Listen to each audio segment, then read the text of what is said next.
improvement. So assessment is something very important, and to also share and submit our reports. Also, another recommendation that we can say is to improve transparency on the process, on what we are doing.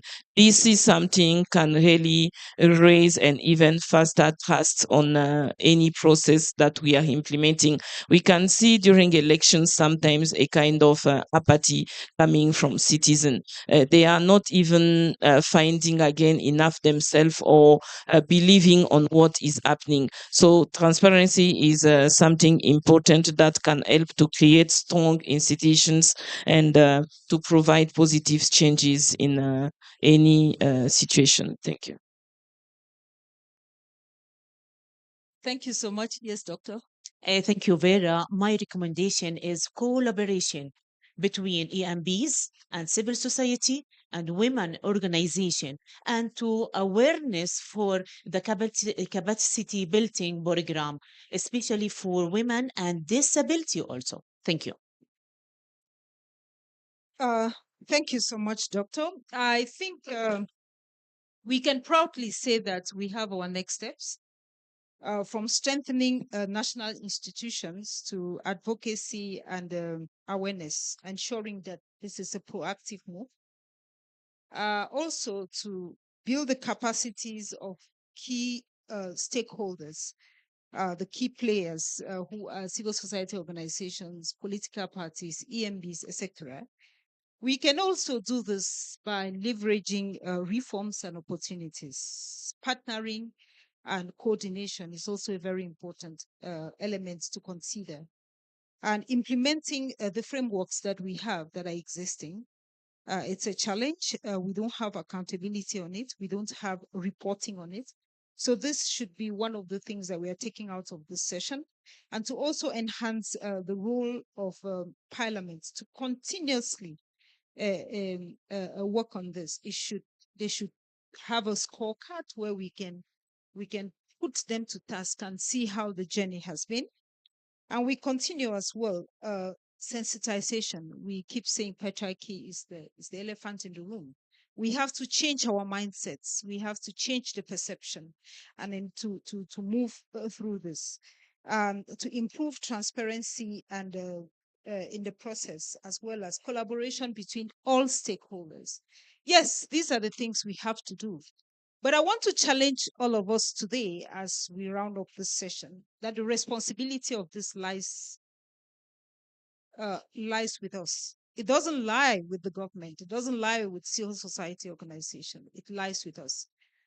We have said this. Women should be in the corridors of power, and I challenge that. Women are not supposed to be in the corridors of power. Women are supposed to sit at the decision making of power. And I go with what Shelley Chisholm says. If they don't invite you to the table, take a folded chair, because nobody's going to give you that opportunity. And as we round up this session, and as I said, the decision lies with you. A famous writer, Idin Amenda, says, when I was 30, I believed that I was going to change the world. When I was 40, I knew I was going to change Africa. When I was 50, I knew I would change my country. But now that I am 70, I realized that if I had known, I could have started with myself. So it's my responsibility and yours. Thank you so much.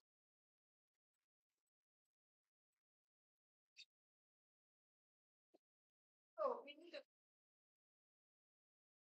clap, of course. We're not very good. So we need a clap.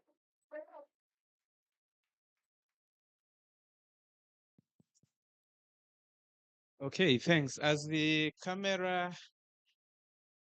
photo comes aboard, it is at this point that I seek your indulgence. We only have one session to go. And I know most probably if we break, I don't know whether we will be able to manage the time. So the request I have at this point instead of us breaking, can we extend a little bit so that we have the session, the last session that we are supposed to have, then we conclude and we break once and for all. I know I know it is very, very difficult for our interpreter. I wanted to make a recognition of that. Saliu has a bit of understanding of English, so he won't struggle too much. I don't know about the case of Tunisia. Are you able to get a bit of English? Because the interpreter has been running this like throughout. The throat is dry and he is for sure tired. So we could give him maybe a short break. And then after that, maybe he can join us. It won't take too long. So please feel free to take a short break and then you get back. So at this point in time, I want us to move to the last part of this session. That is, allow to grab your program. Thank you. So the last part of this session, which will be led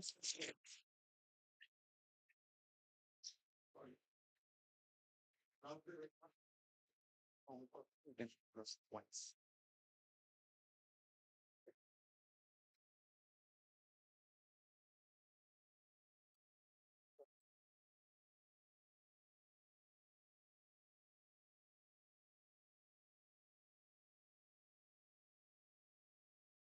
Okay.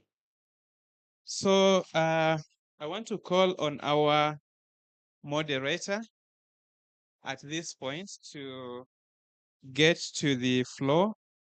Then we can start off the session. And our moderator is Ms. Kamukombe. So please, Ms. Kamukombe, take it on. And we want to see how good she is with time. So thanks for accepting this. Thanks. Thank you very much. I know that at this point in time, the House is a bit tired.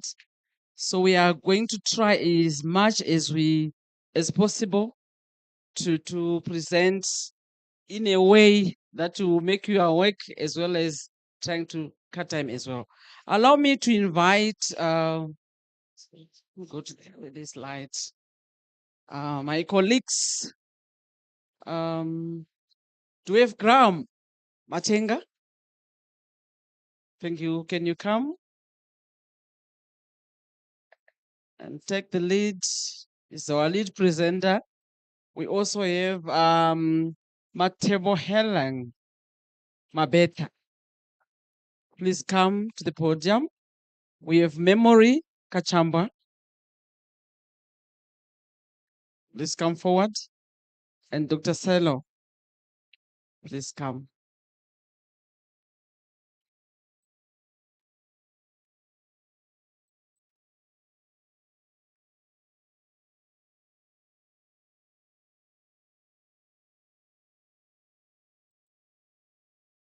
Who is not here?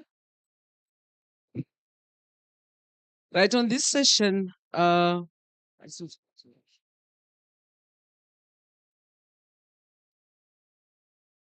okay. All right. Okay.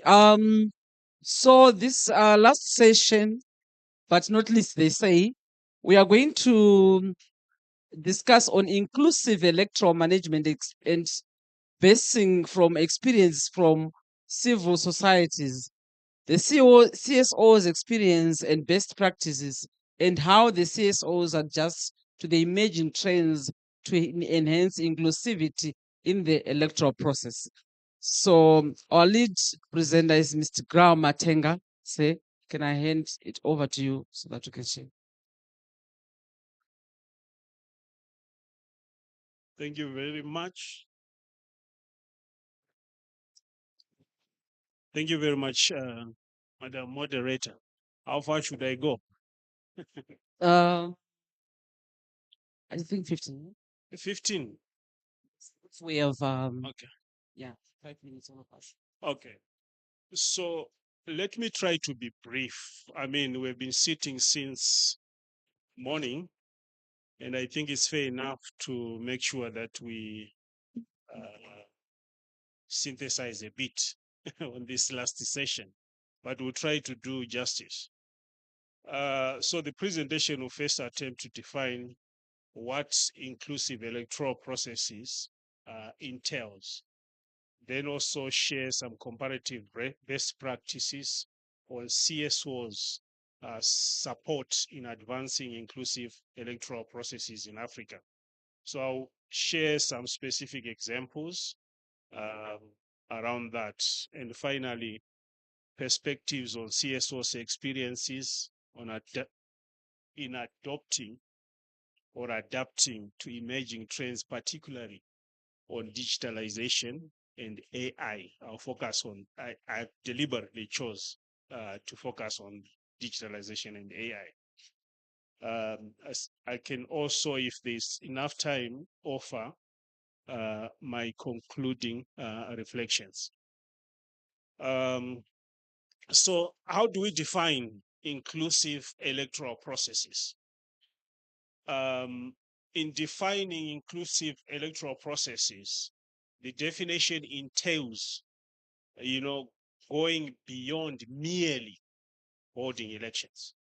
It encompasses a broad range of principles and practices that ensures equitable access to participation and representation for all citizens, regardless of their background, beliefs, and socio-economic status. There are few key elements, to ensure inclusive electoral processes. And this include accessibility. And that entails in enabling all citizens, including those with disability, marginalized communities, and those living in remote places, looking at the terrain in Africa, to participate in the electoral processes.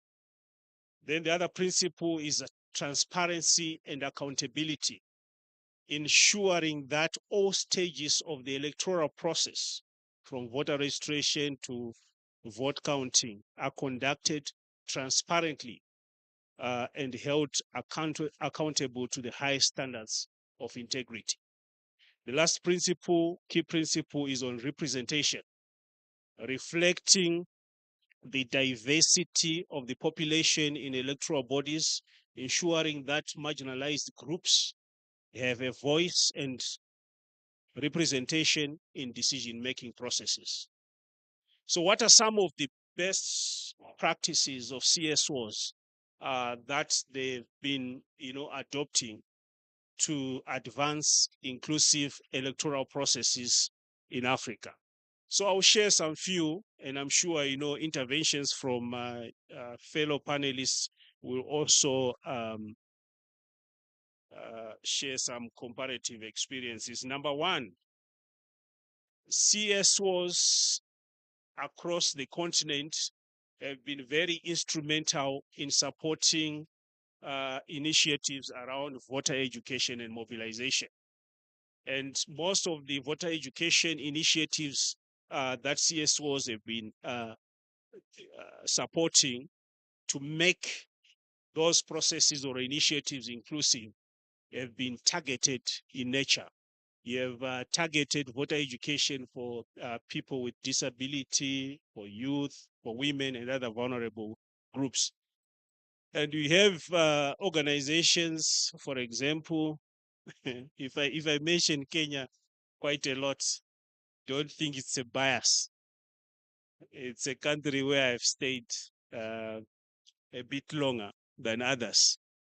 So in Kenya, for example, the Women Parliamentary Association, I think it has been very instrumental in conducting extensive voter education, particularly in rural areas where we have a huge population of marginalized groups. And this was mostly aimed at empowering, women in those areas. The other aspect in terms of the best practice is on election observation or monitoring initiatives. across Africa, you realize that there are several countries that have civil society organizations that have, mobilize themselves to form networks to observe elections. You can mention in Zimbabwe, where you have the Zimbabwe Election Support Network. Even at regional level, you have institutions such as the SADC Election Support Network. In Zambia, you have civil societies like the FODEP, or Foundation for Democratic Processes, the East and Horn of Africa Election Observer Network. And at continental level, civil society organizations have also mobilized themselves to form networks such as the African Election Observers Network, which involves quite a number of civil society organizations.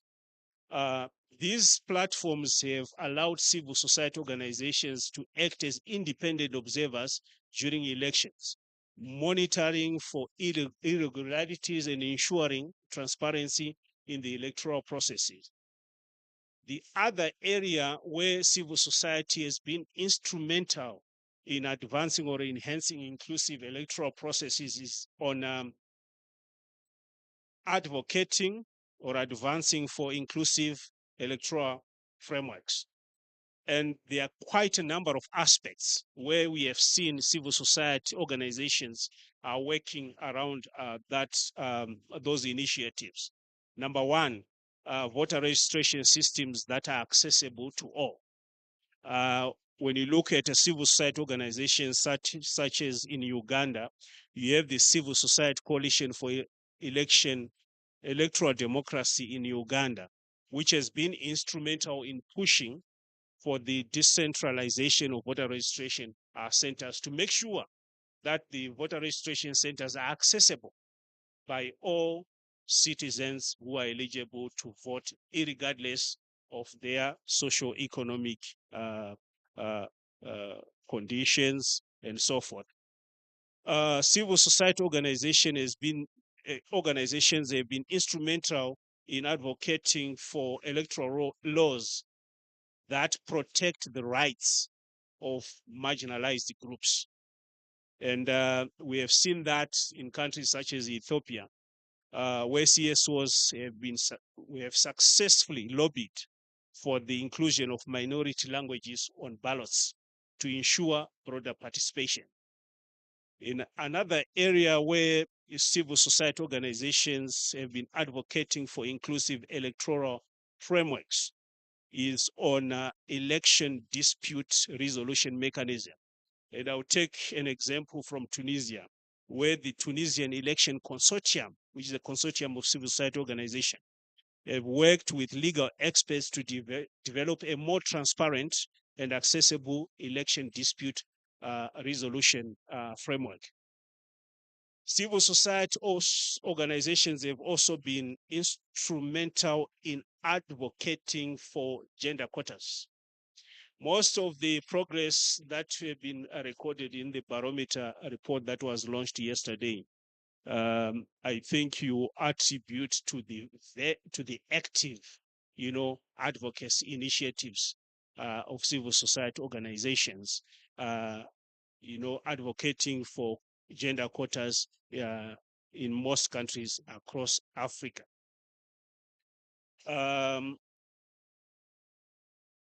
The other key area where civil society organizations have been instrumental is in combating violence against women in politics and technology facilitated gender-based violence. I think we started, there are some case studies that were shared when the barometer was launched yesterday, but also there were some heated conversations on what is, playing out in other countries. The CEO of IBC was put to task yesterday in a very difficult conversations around, violence against women in politics. But how are civil society organizations supporting initiatives around that? one, monitoring and documentation, where civil society organizations are monitoring and documenting cases of violence against women in politics, raising awareness about the issue and holding perpetrators accountable. In Ghana, for example, the Women's Manifesto Coalition has documented instances of violence and intimidation against women candidates during the previous election in Ghana. And this highlights the need for stronger legal frameworks to protect. Their initiative basically highlights the need for stronger legal frameworks to protect the rights of women in politics. The second aspect is civil societies are advocating for legal reforms. Legislative changes that strengthen legal protections for women in politics and ensure that cases of violence are investigated and prosecuted. The third area is public awareness campaigns. There are quite a number of civil society organizations that are, across the continent that are conducting public awareness campaigns to challenge harmful social norms and stereotypes that perpetuate gender inequality and violence against women in politics. In Liberia, for example, the Women NGO Secretariat of Liberia launched several high-profile campaigns to shift public perceptions and encourage the protection of women's political rights. The other key area where women, civil society organizations are trying to advance inclusive electoral processes is around advocating for gender-sensitive political financing. I will not belabor much on this point because I think there's a session that made a submission on that in the earlier sessions in the morning. But you have, the institutions such as in Tanzania, for example, where the gender networking program is successfully campaigned for political financing regulations that provide additional funds to parties that nominate women as candidates.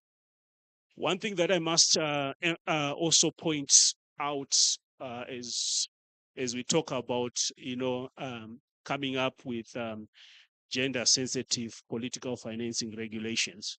At International IDEA, if you look at our website, this is something that we track globally, and we have a very robust database that try to assess, progress around political finance regulations across the globe, including in Africa and every country around the continent. And in that database, you will also find information on countries that have made progress in making sure that the political finance regulations are gender sensitive. So what are some of the comparative experiences of civil society organizations in adopting to emerging trends around digitalization and AI?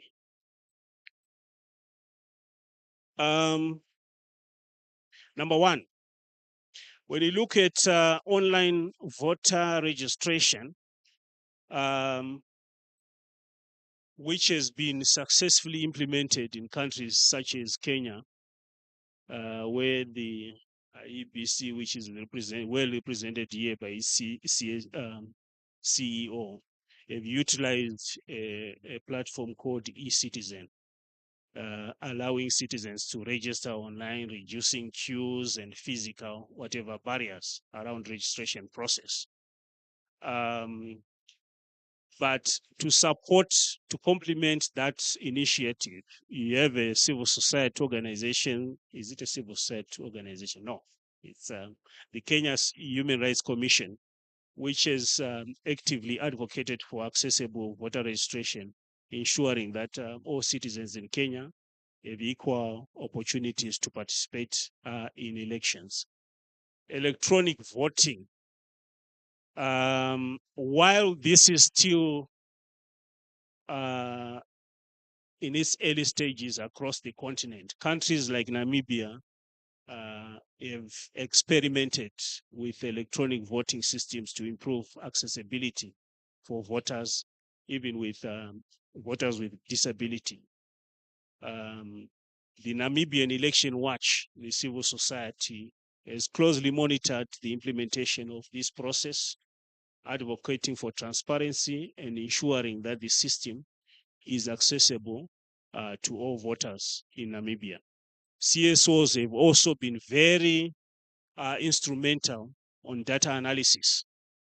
A civil society organization that is well known across Africa called Yaga Africa, Nigerian based, have used data analysis tools to identify trends in voter turnout and identify areas with low participation. The other area is on voter profiling, where we have an example from Senegal, a civil society organization called Africa Democracy Institute, which have utilized AI or artificial intelligence powered tools to analyze social media data and identify specific demographics and communities with low voter participation. This, to a large extent, is allowed for targeted voter outreach campaigns and voter education initiatives, promoting inclusivity and addressing potential voter apathy in Senegal. The other area is on fraud detection, where we have seen civil society organization in countries such as Malawi, the Malawi ESN, working with the Election Commission to develop AI-based systems that analyze voting patterns and flag anomalies, enhancing the integrity of elections. The other area is on accessibility, where AI can be used to create accessible voting systems for voters with disability. CSOs in Tanzania, like the Tanzania Disability Forum, TDF, have developed an AI-powered application that can translate the election information into various languages and provide audio descriptions, promoting inclusivity and diverse communities. But we have to acknowledge that the application or the use of AI or focus on digitalization and electoral processes, it has its own challenges. Am I doing on time? Two more minutes. Okay. So challenges. The challenge number one is around digital divide, which some of the CSOs across Africa, like in Ghana, where the Ghana Center for Democratic Development, have recognized this challenge and have actively partnered with telecommunication companies in the previous elections to provide free data packages for eligible voters during election periods. And this has to a large extent promoted digital inclusion in Ghana. The other challenges on cyber security, which I think civil society such as EISA have been actively engaged in raising awareness about cyber security risks and advocating for stronger regulations to protect the integrity of elections. Transparency is one of the challenge. Then biases and discrimination. Here, I must state that AI or artificial intelligence algorithms can perpetuate existing biases if not developed and implemented with careful consideration. CSOs across the continent are actively advocating for ethical guidelines and transparency in the development and the use of AI in elections. And lastly, The last challenge is on privacy concerns.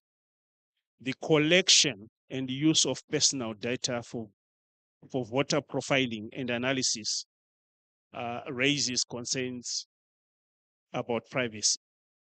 And I go back to Kenya, where you have a CSO, which is called the Action Network, Kenya ICT Action Network, something like that, which has been working with policy makers to establish robust data protection frameworks that safeguard individual privacy while utilizing artificial intelligence for improving electoral processes. Madam Moderator, let me stop here. Thank you very much.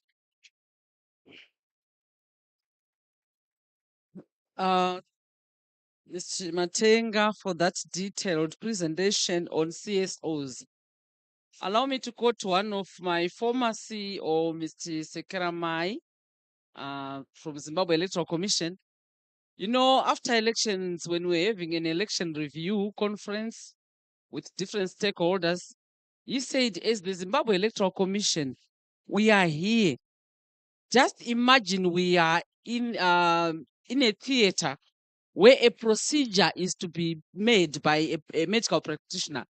So you are saying dissect us, open us, Zimbabwe Electoral Commission, and pick up everything that does not make an election free and fair. So stakeholders to try by all means, and this he said, Zek, don't even be defensive. Just accept all that is being said by our relevant stakeholders. So this presentation actually made us see that CSOs it's one of their duties to advocate for all those different things. The mistakes that we make as EMBs, the shortcomings that we may have, the lack of transparency, integrity, the lack of representation, vying for specific voter education. So in Zimbabwe, we're going to say in Ndovane, yes, they've got it all because their involvement is quite key to the smooth running of elections and the inclusion of women participation. Thank you very much. Let us give him another round of applause. Thank you so much. Let us move on to my sister, Matebo Helang. Sorry for the Mabeta. Memo. She's a manager, Lesotho Gender Links. Thank you very much, my sister, for my difficult name and for the elaborate presentation around the contribution of the civil society to making an election process inclusive in all ways. I think I'm not going to talk about maybe something different, but I will just be giving those successes or some things that we can call as lessons learned or things that have been implemented through the work of the civil society. My brother has already mentioned a lot of things that I totally agree with, so I will be more into some real examples of what transpired through the work of the civil society in order to ensure that I know he was quoting and he did research on all over Africa in terms of how civil society work, which I fully agree with him. One of the, I think, of the greatest achievement of civil society around inclusive elections is around capacity building, because a lot of capacity building that has been really done has been done through the initiative of the civil society organization. And this capacity building has focused on inclusion in terms of considering different marginalized groups to be part of the election or the electoral processes. And I believe this capacity building by civil society, even though I cannot quote across Africa like he did, this is happening in all African countries whereby civil society are the forefront of building the capacity of of EMBs. And this has resulted into the development of specific policies that address inclusion. For instance, I believe you now know that a lot of EMBs now have specific gender policies within their structures. And these gender policies have been brought about by the advocacy that has been taking place by civil society organizations when they were advocating for specific gender policies for the EMBs. And these gender policies are expected to clearly state out how the EMBs will include gender. This often translates into the work that is done, like in terms of provision of voter education. You already mentioned that now they do practice targeted voter education, whereby they will be engaging civil society ahead of the elections to go and target certain groups that are marginalized. I know in my country, Lesotho, there will be a call by Lesotho Independent Electoral Commission to have civil society organizations that will be focusing on providing civic education around women inclusion in or women's political participation.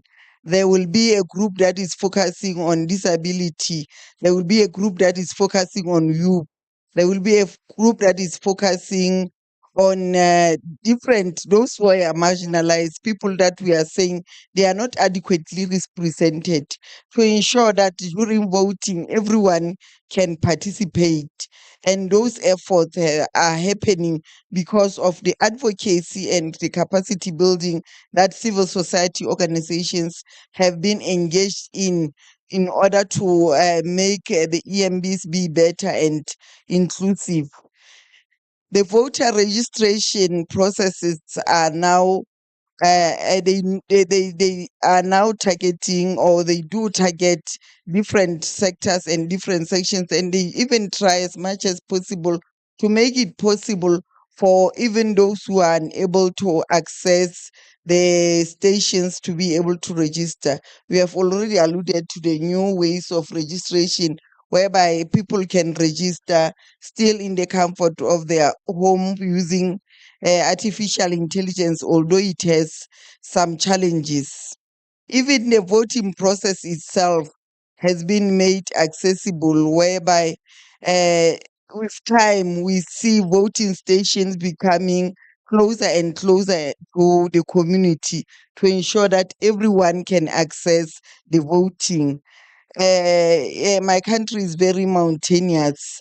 People used not just to go to the election processes because it was hard to be able to move. And now the EMBs have really made it a mandate because of civil society to ensure that in every small village they will deliver the ballot papers to ensure that people will vote. People who would be challenged would be people like those living with disabilities. Maybe let's take a mother who has just had a baby, who cannot be leaving the baby to walk maybe for 2 hours just to go and cast the vote. So all these initiatives that are now being done by the EMBs, most of those are the initiatives are being done because of the pressure, or maybe because of the efforts made by the civil society organizations to ensure that everyone is involved. In terms of the electoral laws, I will now quote maybe what is happening around SADC, and quote what we call the South African SADC Gender Alliance. That has done a lot to influence policy, to influence laws, and to change the landscape, especially in terms of women's political participation, because that alliance is an alliance of civil society organizations in all the region of SADC who always come together and work together in order to uh, put pressure on governments to change some laws in order to ensure that women do have access to voting and women are involved. And the SADC region, like we have already been told, is one of the uh, one of the regions in Africa that is advanced because of the availability of the SADC Gender Protocol the SADC Gender Protocol on development. A lot of work has been done because of that instrument. Although we still have the SDGs and other instruments, but the SADC protocol has been used to look at different areas of gender equality. And this has included things like governance and others. And through the efforts made by the civil society organizations, we saw countries now finding it important to have quotas, finding it important to have laws that are going to be used in order to make the elections more inclusive and accessible, because all the areas were included in that instrument. In terms of provision of monitoring and evaluation document, a civil society are doing a lot of work there. I will just quote what we had yesterday, which is a tool to monitor the progress of African countries, which is the barometer. That is the initiative of civil society organization, having the barometer produced maybe in 2 years or annual or whatever the case may be, and working on looking at how African countries are performing in terms of women's political participation. This really makes other countries to see how they are performing. They are being monitored, and that documentation I know now is going to be used differently. The different EMBs that are here are going to use that uh, barometer differently in order to see how they can improve in order to include women in political participation. Civil society has been very active in legal reform through the submission of the position papers and other things to ensure that there is inclusivity and there is representation by everyone through the electoral processes. The civil society are always at the forefront of ensuring that they get together in different countries and come up with a lot of position papers during the constitutional reform to ensure that the women, the people living with disability or other marginalized groups are included within all the processes, including the election.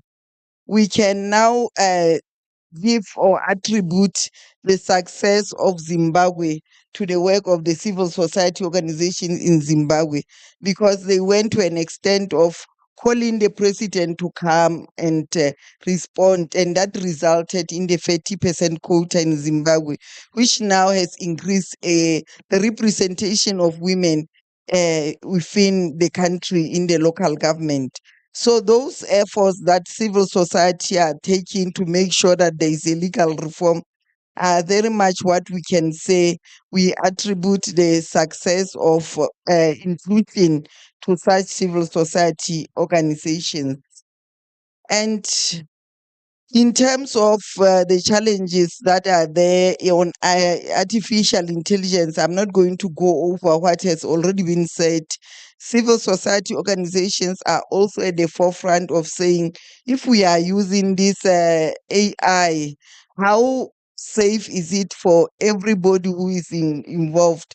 Are we saying we are making it easy for people to access? How does the EMBs ensure that data is protected, to ensure that everybody who is putting up their information there is safe?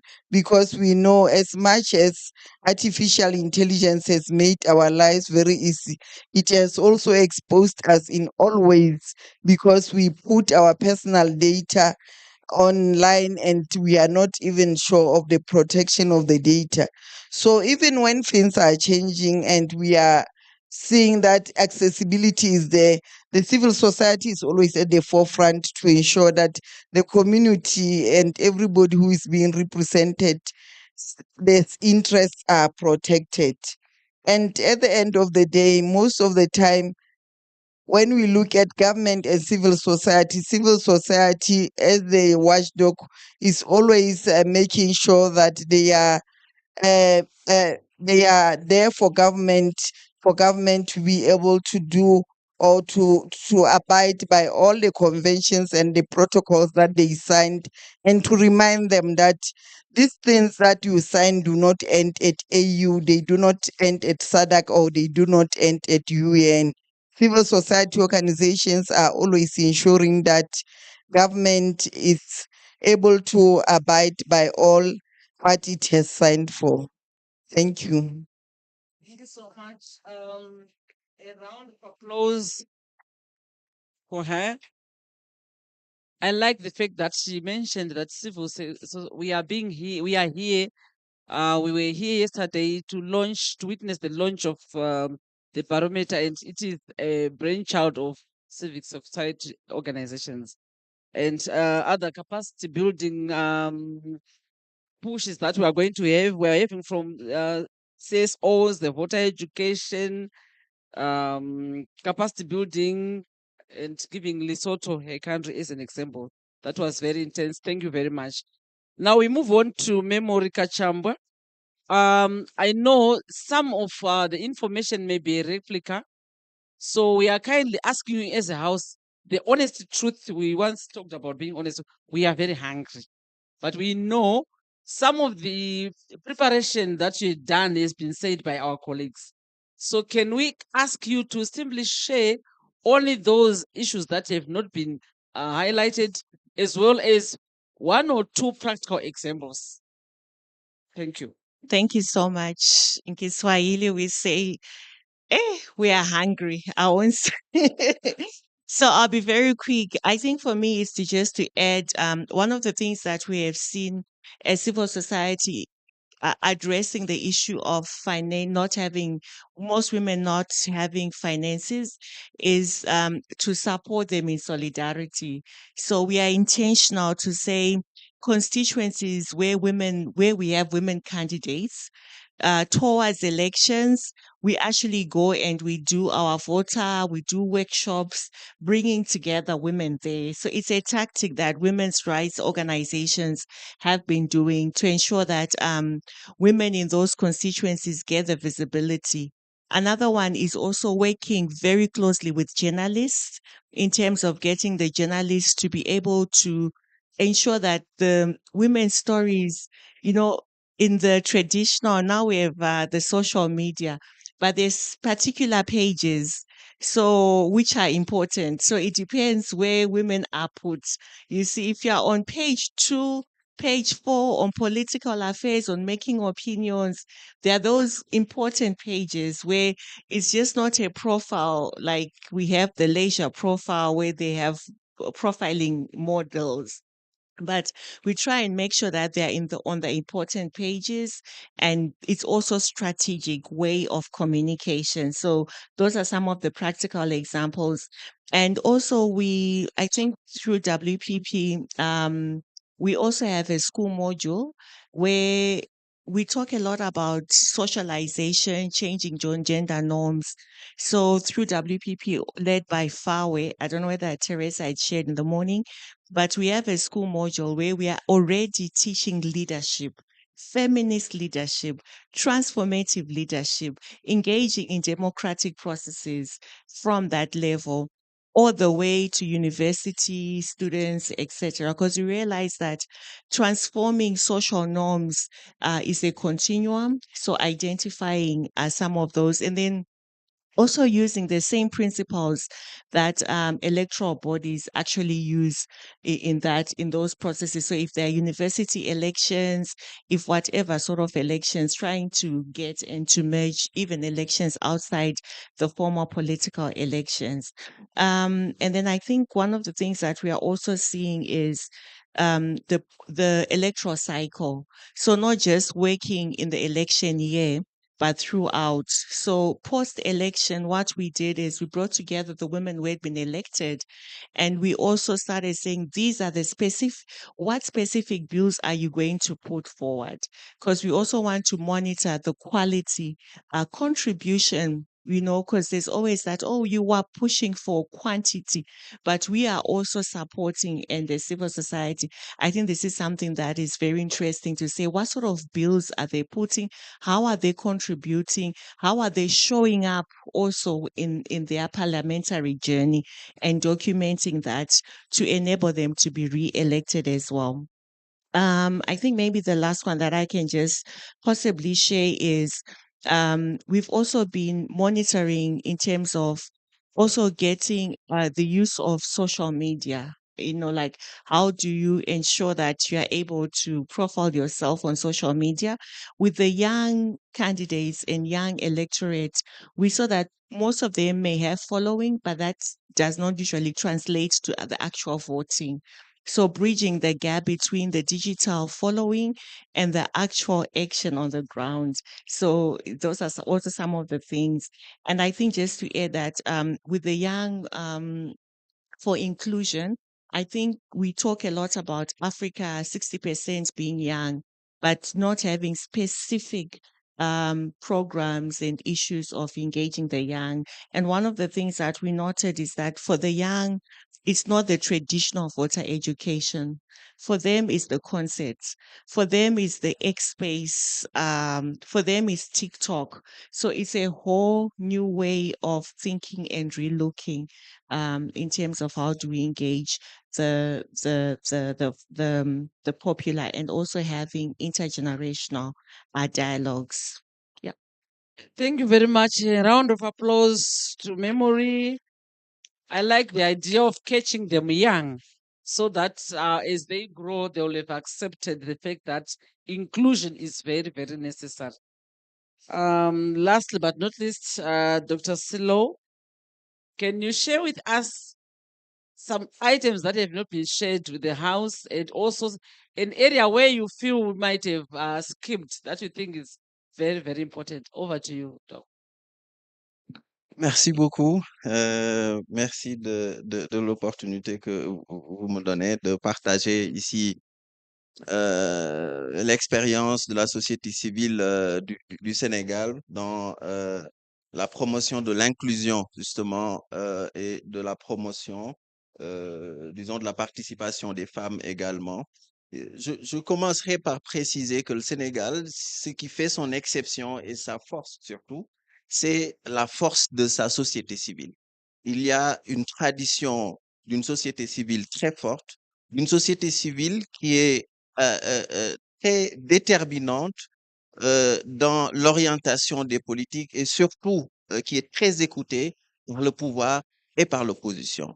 Ça, c'est une très grande force et très souvent, en s'organisant dans des cadres très élargis, une trentaine, une vingtaine d'organisations de société civile, ces organisations arrivent très souvent à avoir un poids très déterminant aussi bien dans l'organisation des élections que dans la vie politique de manière très générale.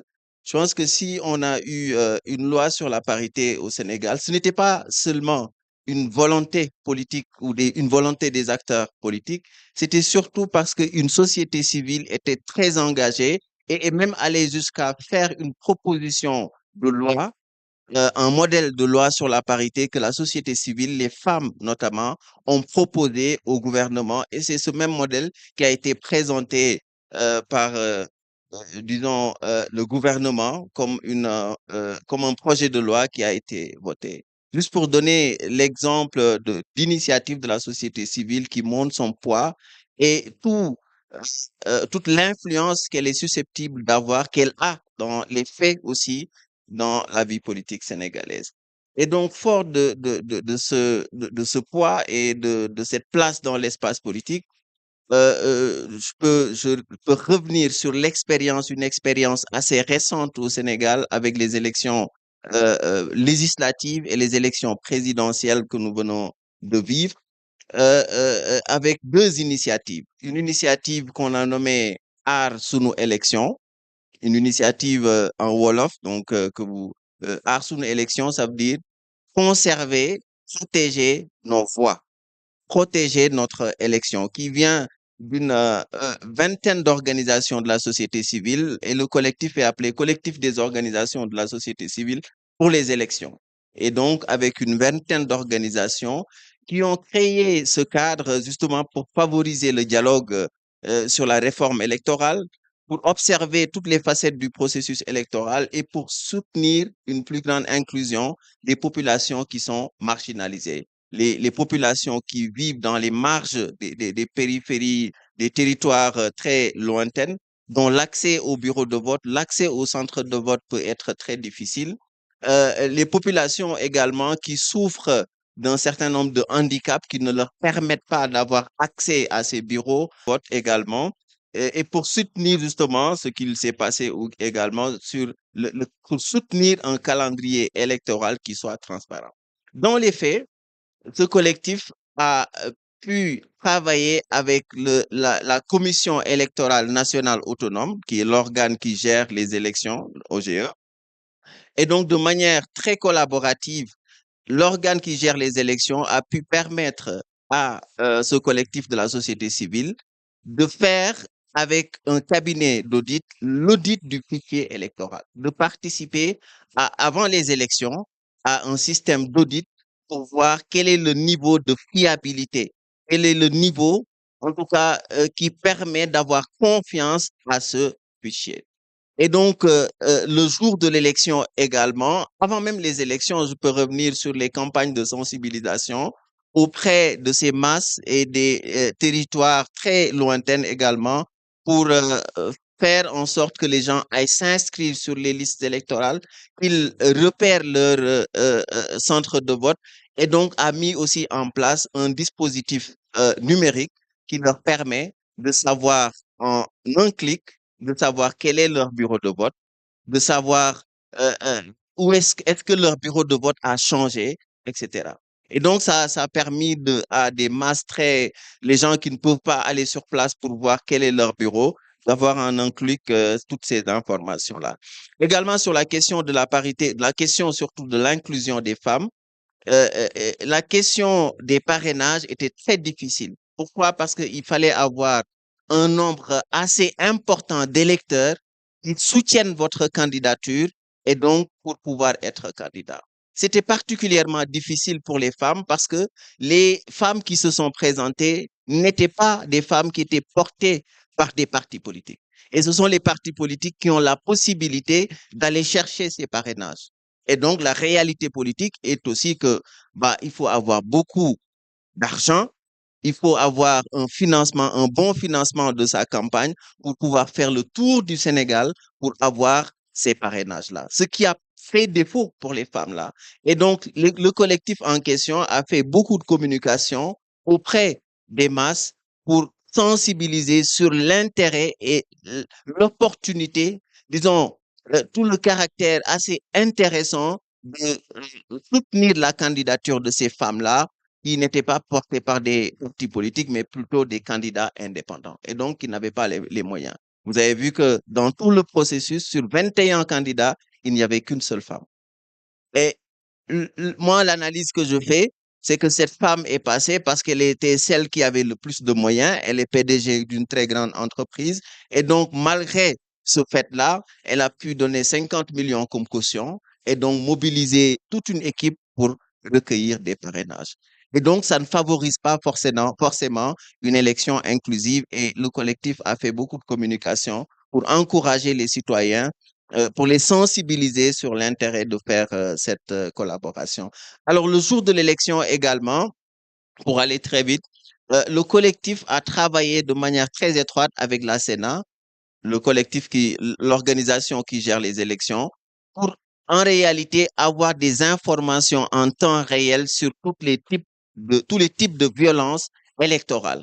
Et donc, ils ont développé une plateforme qui permet de faire remonter toutes les informations dans les centres de vote, dans les bureaux de vote, à travers le soutien de la coopération avec l'USAID qui a financé justement tout ce travail-là. C'est un travail qui coûte très cher aussi parce qu'il faut travailler avec les collectifs locaux, les associations locales pour avoir toutes ces informations et donc pour représenter ce collectif au niveau des centres de vote et des bureaux de vote. Mais l'intérêt d'un tel processus et d'une telle collaboration, c'est aussi parce que le Sénégal était confronté à une crise de confiance politique. Et donc, la commission électorale qui gère les élections n'avait pas toute la confiance des différentes parties prenantes. Pourquoi? Parce que à quelques mois seulement des élections, le président de la République, Macky Sall à l'époque, avait nommé un nouveau président de la Sénat. Donc, pour les gens, c'était une manœuvre très malvenue parce qu'en réalité, il n'y avait pas assez de confiance tout simplement sur le fait qu'il voulait être candidat ou pas. Et donc, l'implication de la société civile et le travail qu'ils ont élaboré avec la Sénat a permis de renforcer justement, en tout cas de rétablir une certaine confiance au niveau de la Sénat. Donc, ce travail collaboratif permet justement d'avoir une dynamique plus inclusive, mais elle permet surtout de rétablir la confiance que les citoyens peuvent avoir à l'égard de ces instances qui gèrent les élections. Alors, le collectif a aussi pu recueillir tous les résultats à l'élection présidentielle en temps réel. Pourquoi? Parce on a développé une plateforme qui a permis de recueillir en même temps que la commission. Il s'agit de deux plateformes différentes, mais d'avoir les tendances et les résultats le soir même de l'élection. Mais ce ne sont pas des résultats qui vont être publiés. La commission, le collectif attend d'abord que les résultats soient justement stabilisés et diffusés par la commission avant de communiquer sur son travail. Et ça permet également de renforcer justement toute la confiance autour de l'élection. Mais de manière très générale, je pense que cette expérience montre que le niveau de confiance et d'inclusion peut être atteint à travers une collaboration entre la Sénat qui gère les élections et la société civile quand il s'agit d'une société civile élargie, c'est-à-dire un collectif de beaucoup d'organisations qui représentent, qui est composé d'associations de jeunes, d'associations de femmes, d'associations également de personnes qui euh, sont handicapées. Donc tout cela permet de s'assurer justement que toutes les mesures et toutes les mesures sont prises pour permettre d'avoir des élections apaisées et surtout une totale confiance dans le processus en cours. Et je m'en vais terminer avec une expérience maintenant plus en rapport avec la question de la parité. L'Association des femmes juristes du Sénégal, qui est une association qui existe depuis 76 maintenant, fait aussi un travail extraordinaire pour faire en sorte de travailler avec l'Observatoire de la parité aux élections législatives également, un travail de veille pour dénoncer d'abord, pour anticiper et travailler avec les partis politiques sur la constitution de leur liste, mais aussi pour faire en sorte d'introduire des recours auprès de la Sénat, des recours auprès de la Cour d'appel, qui est l'instance qui fait l'arbitrage en dernière instance, pour annuler toutes les listes et tous les bureaux de vote dont la composition ne respecte pas la parité dans les instances électives, comme le veut la Constitution du Sénégal. Et je m'en vais montrer aussi à la fois l'intérêt et les limites d'une telle initiative. Je donne l'exemple d'une très grande ville religieuse du Sénégal qui s'appelle Touba, donc qui regroupe 1 million de personnes. C'est une très grande ville dont l'autorité n'a pas voulu déposer une liste paritaire et donc a déposé aux élections de 2014, 2019 et là en 2022 une liste qui n'était pas paritaire, donc qui n'était composée que d'hommes à 100%. Alors, c'était assez difficile et ça montre à quel point aussi ces commissions, au-delà même du texte juridique, sont obligées aussi parfois, en travaillant avec les organisations de la société civile, de faire un travail de sensibilisation, de dialogue, de discussion avec ces autorités religieuses pour faire en sorte d'avoir une représentation égalitaire. Parce que cette ville est une ville à forte connotation religieuse, une autorité assez particulière n'a pas voulu déposer, justement, les gens n'ont pas voulu déposer des listes paritaires, comme le voulait le calife de cette confrérie. Alors, La Sénat a essayé de faire le dialogue, d'entrer en contact avec les autorités, mais depuis, rien n'a été fait. Et donc, moi, ça me conforte dans l'idée que, de toute façon, au-delà aussi de ces dispositifs, au-delà du respect de la loi, une chose est incontournable, d'engager cette discussion avec ces acteurs religieux, ces communautés assez périphériques et qui ne se reconnaissent pas parfois aussi dans ces dispositifs juridiques. Pourquoi? Parce que la loi et l'État, tout simplement, n'a pas une très grande légitimité parfois dans ces zones assez reculées. Et donc, il faut faire avec et il faut engager des discussions et des dialogues qui permettent d'aller au-delà justement de ces dispositifs légaux. Moi, je pense que c'est un des défis assez importants auxquels on doit s'attaquer, mais pas à travers la loi, surtout à travers une discussion et une collaboration fructueuse avec ces différents acteurs des périphériques. Merci de votre attention et désolé d'avoir été long.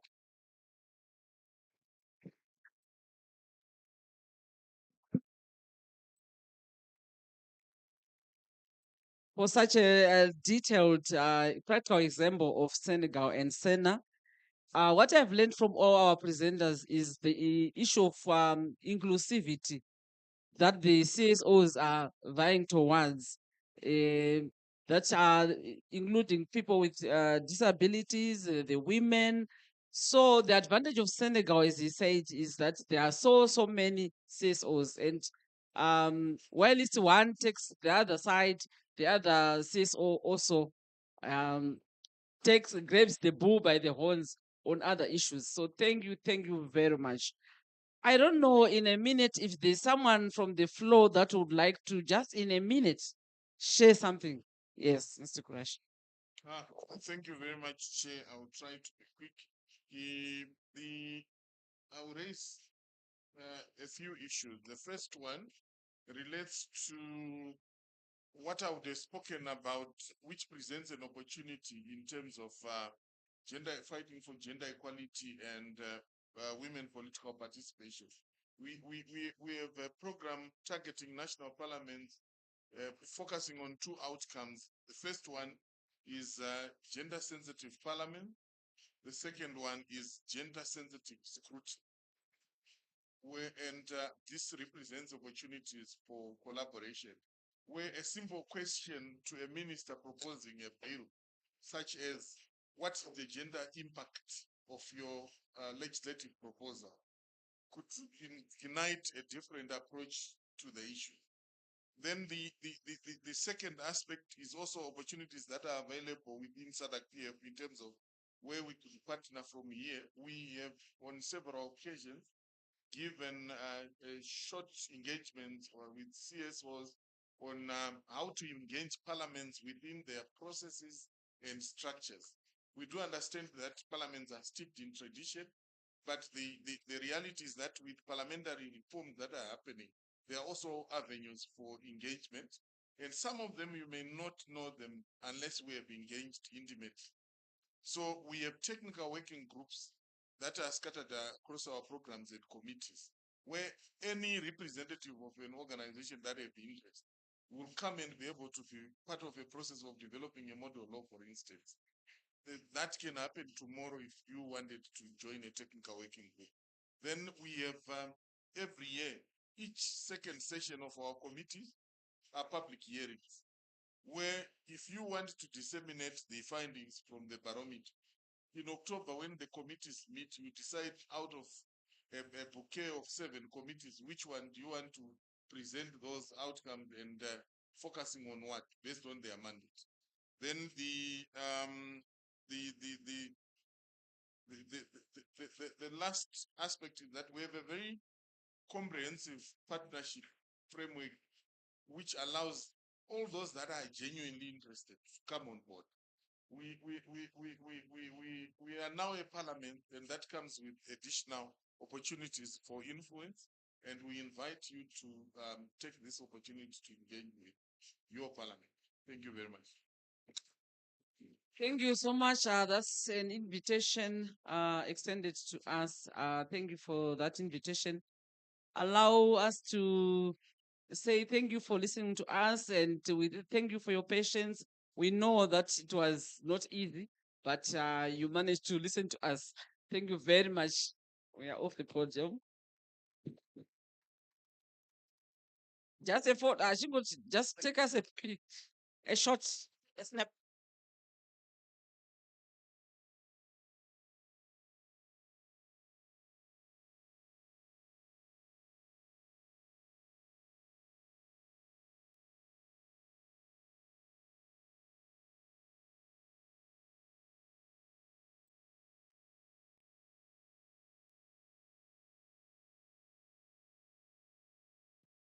Wow, wow. Thanks so much for the patience. I know the stomach is complaining, but it's always good to get to a point where at least if you are to forget everything, you need to be reminded of a few things that you need to carry home. So at this point in time, as we near the close, I want to give this opportunity to memory to just run us through what are the key outcomes that we need to carry home or tag along with as we get to our various destinations. Thanks. And over to you, Memory. Thank you so much, Mike. So, without wasting much time, I just want to thank you, and I'll just go through the key outcomes and the key policy outcomes coming out of our deliberations from yesterday and today. The first one is ensuring gender parity and inclusive political participation. So, this includes addressing the underrepresentation of women in elected offices, enhancing the implementation of existing legislative frameworks, and utilizing technology for transparency and inclusion. Our second outcome, key policy outcome, is strengthening the role of electoral commissions. And this includes promoting gender responsive policies and enforcing gender quotas, and also addressing the legal challenges and ensuring adherence to electoral laws, enhancing transparency through gender segregated electoral data. The third one is inadequate gender sensitive electoral funding. And this is tackling the inadequate funding for gender sensitive and gender transformative processes, reforming legislation mandate gender targets in political party funding, and enhancing media monitoring for gender sensitive election coverage. The fourth one is promoting international and regional cooperation. So, this is emphasizing the importance of regional and international frameworks for gender equality and strengthening the African Union's role in promoting women's participation, as well as the role of the RECs and other bodies. The fifth one is enhancing the role of regional and Pan African institutions. So, harmonizing electoral standards and legislative frameworks across the borders, empowering regional parliaments to promote democratic processes. Congratulations to our new parliament, SADC. The sixth is capacity building and civil society engagement, including implementing training programs for women leaders and improving electoral administration and enhancing civil society's role in electoral reforms and civic education. Let me just add, it's not here, but to say civil society is not opposition. Civil society reinforces the work of our elections and democratic processes. The seventh one is advancing gender responsive electoral management, developing internal gender policies within EMBs, and advocating for legislative reforms, supporting gender parity, and challenging societal norms through inclusive democratic principles. The eighth, promoting women's political participation in Africa, addressing disparities between women registered as voters and those holding parliamentary seats, and implementing gender sensitive electoral laws and system, and promoting awareness campaigns and structural reforms. Nine, I'm almost there. We have 12 to go, 4 to go.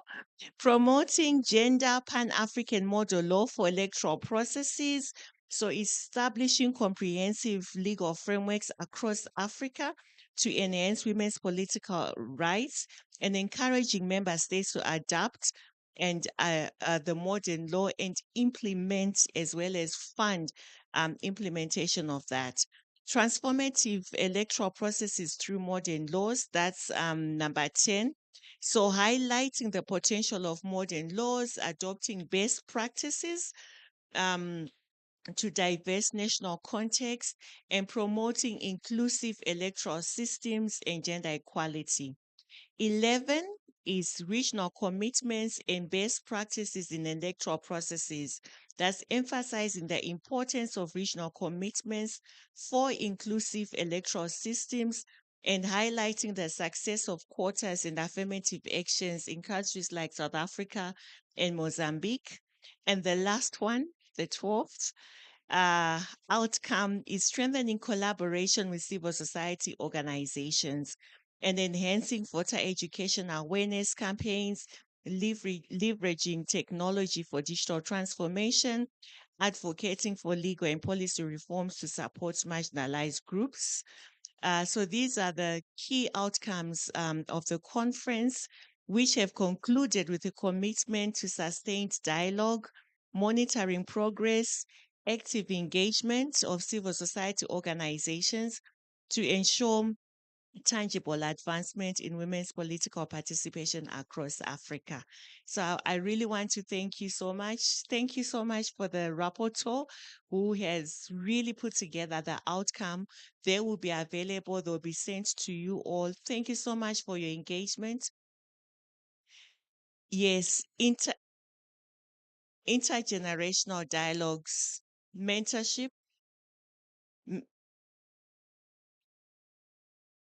Thank you so much, Honorable Fatima. So to include and to emphasize intergenerational mentorship for the young generation, and also to emphasize and include addressing all forms of electoral violence to ensure it's also covered under addressing the social discrimination and societal norms for more participation of women.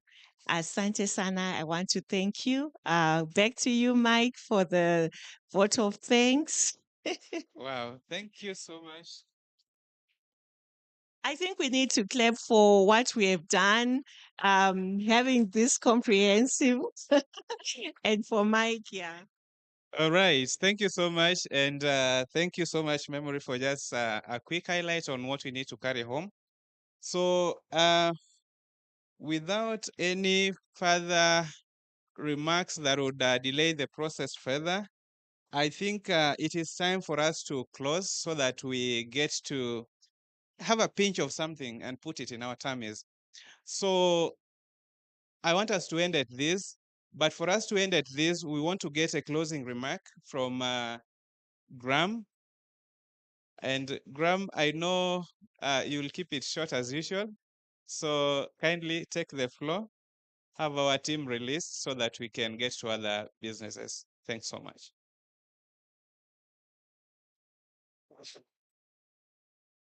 Thank you, Mike. I have 6 pages to read, but I'll try to be very quick.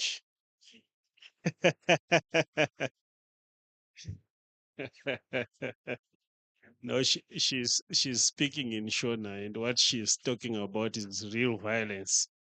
That she will beat me.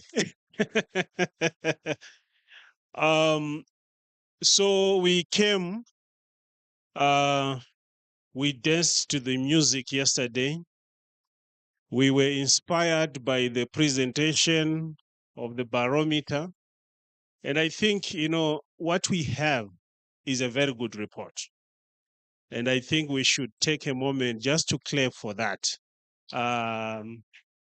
It's a very good report, which is going to be a resource, not only for the program, but for our partners as well and other key stakeholders, because now it's a public document that can be accessible to any institution, organization that wants to utilize it.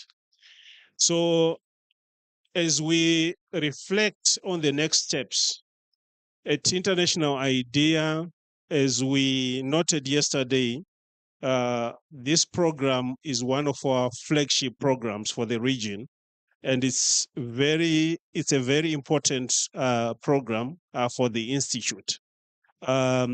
It's entering its final phase for phase 2, but we look forward to make sure that the program continues and consolidate its gains, the milestones that have been achieved over the years since 2020. So we look forward to continue to interact with our partners, including our donors, to make sure that we continue to refine the program and make it responsive to the challenges that continue to emerge across the continent. And what we want to take advantage is this barometer report that was launched yesterday, to see what we can pull out from that barometer and inform the design for the next phase of the program. So thank you very much, Asante Sana, to our donor representative, who is here, Matt. Thank you for taking time to come out of Addis Ababa and be with us for 2 days. And I think we don't take for granted your presence here. We hope that the conversations that have been happening for the past 2 days, you will take them back to SIDA in Addis Ababa. Our sister Karin, I know you are a very busy person. There are 21 elections in Africa this year.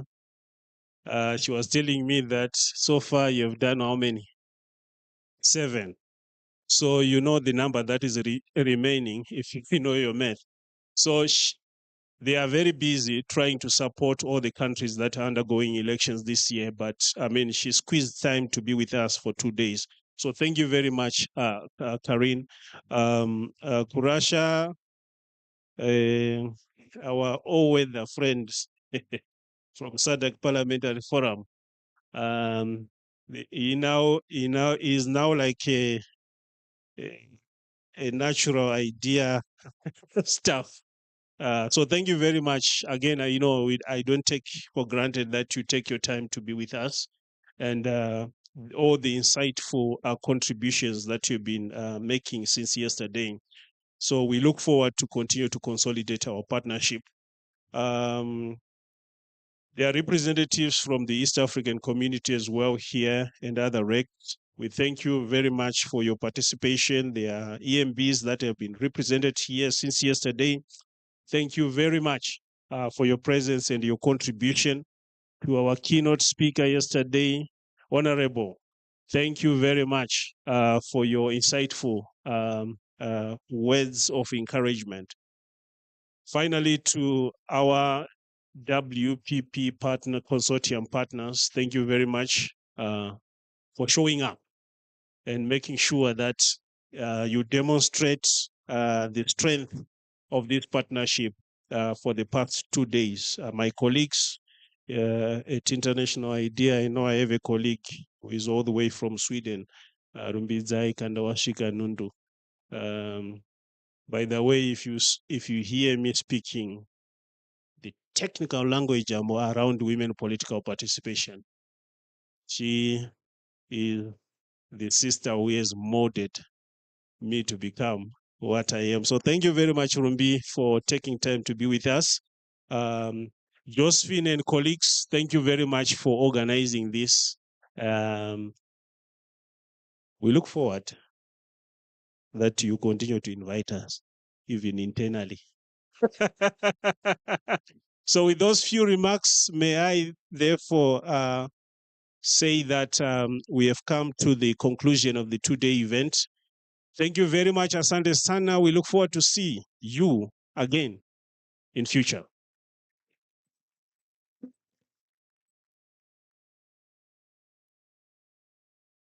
Okay, thank you so much, everyone. So maybe as we go for our lunch, perhaps we just take the last photo, then we can proceed for our various lunches. Thank you so much. I welcome the team to the dais so that we can take the last photo, and then that would be the end of this. Thank you. As you travel back, travel safe. For the people who are staying along, enjoy your stay here. Thank you. So, Honorable, we can take the last photo, then we can go. Yeah, just on the desk. Take. Yes. So we push it a little bit in front. No, we sit here.